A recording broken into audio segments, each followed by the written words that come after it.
Already একটা নির্ণয় নিয়েছি, যেটা এখন ফাইনালাইজ করতে যাব।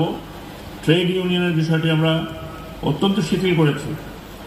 এটা আপনার নেতৃবৃন্দ আপনারা জানেন, ট্রেড ইউনিয়ন এবং কোনো শ্রমিককে কোনো মালিক কালা তালিকাভুক্ত করতে পারবে না, এটারও সিদ্ধান্ত নেওয়া হয়েছে।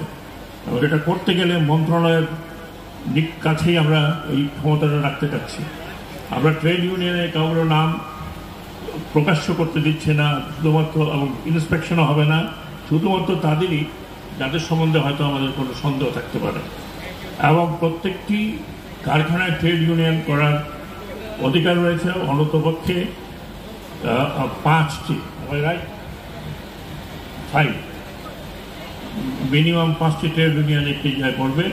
পরে একটি সিবিএ নির্বাচনের মাধ্যমে সিবিএ নির্ধারিত হবে, তারাই সরকারের সাথে শ্রমিকদের পক্ষে যা দাবি দেওয়া আছে সেগুলো উত্থাপন করবেন এবং তারাই হবেন বার্গেনিং এজেন্ট। যেখানে 5 জনের বেশি শ্রমিক